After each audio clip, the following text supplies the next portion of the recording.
ketika kita menyaksikan Partai Nasdem mengundang, sudah saatnya wes wayahe melu politik, wes wayahe ojo ngadohi politik, wes wayahe terlibat langsung.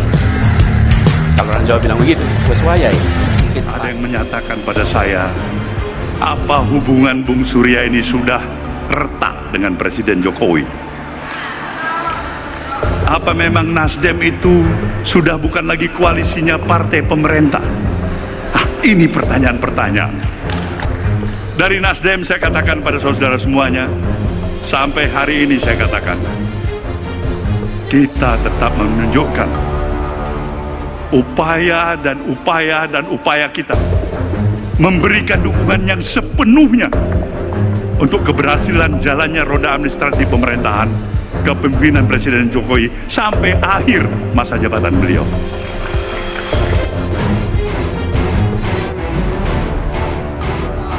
Said Didu anggap PDIP beri sinyal tunda pemilu. Mantan Sekretaris BUMN Muhammad Said Didu mengungkapkan, Partai Demokrasi Indonesia Perjuangan secara tidak langsung memberitahu bahwa pemilu 2024 bakal ditunda.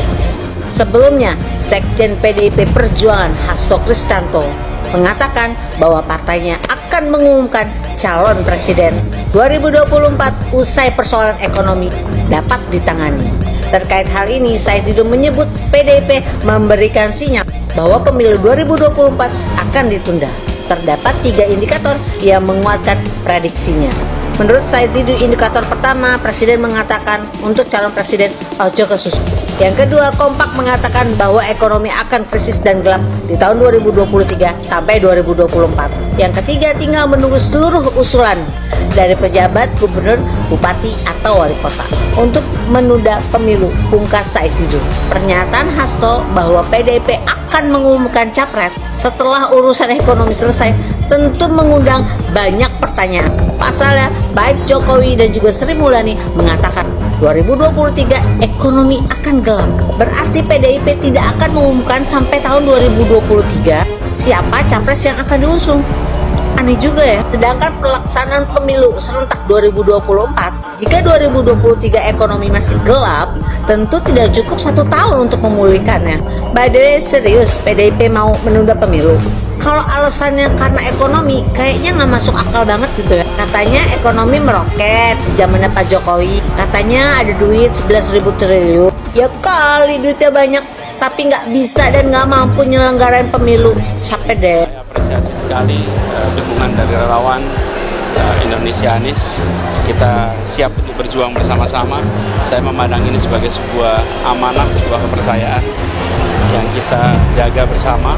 Karena itu saya sampaikan tadi, kita berjalan untuk menjaga perasaan persatuan, kita berjalan untuk mengikhtiarkan hadirnya rasa keadilan, dan tadi saya sampaikan jangkau semua, kirimkan pesan yang positif, hindari hoax, dan lebih baik memenangkan hati, karena itulah yang harus kita kerjakan.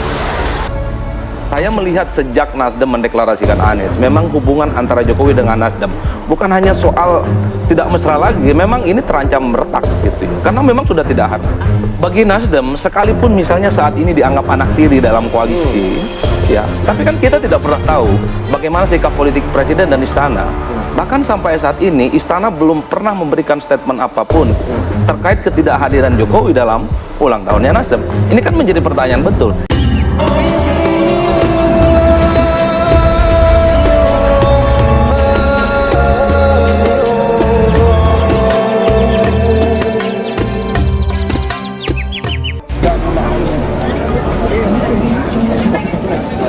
Bang Samin Badak, mantap.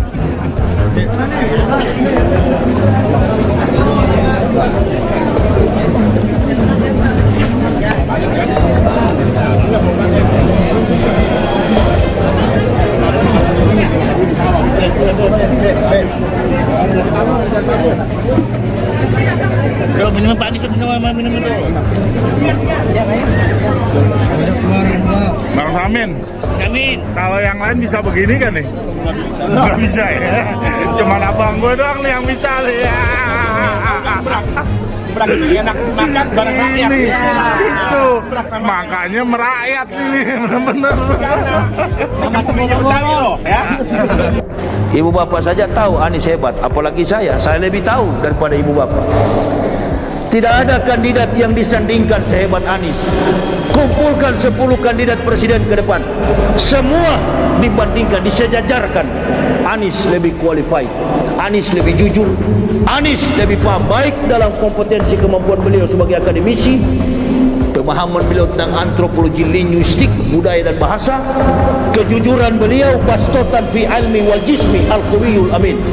Bahkan memimpin Indonesia terlalu kecil, mimpin Amerika, Anies lebih qualified daripada Joe Biden. Akhirnya Presiden Soekarno mengutus orang Arab, kakeknya Pak Anies Baswedan, yaitu Pak A.R. Baswedan, diutus oleh Presiden Soekarno untuk melakukan lobby-lobby kepada pemimpin dunia Arab. Alhamdulillah berhasil. Lah sekarang ini aneh, ada tokoh yang anggotanya jutaan, tokoh Islam, ya, tokoh ormas Islam. Beliau memberikan statement, tidak ada Indonesia kalau tidak ada Cina. Dari mana baca sejarah ini? Saya itu bolak-balik saya cari, Pak, tidak ketemu itu. Kalau dari dulu yang namanya Cina itu pengkhianat. Bahkan sampai Indonesia merdeka tidak mau menjadi bangsa warga negara Indonesia. Akhirnya saya cari jejak digitalnya tokoh ini. Tidak tahunya ternyata ketemu, Pak.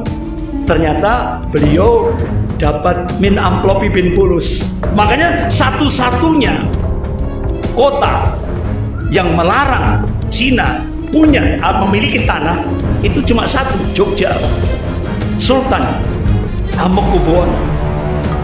Itu sudah sampai hari ini nggak boleh orang Cina memiliki tanah. Itu cuma ada di Jogja.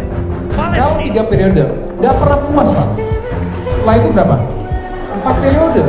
Setelah itu dibuka kerannya. Setelah itu ujung-ujungnya apa? Seumur hidup.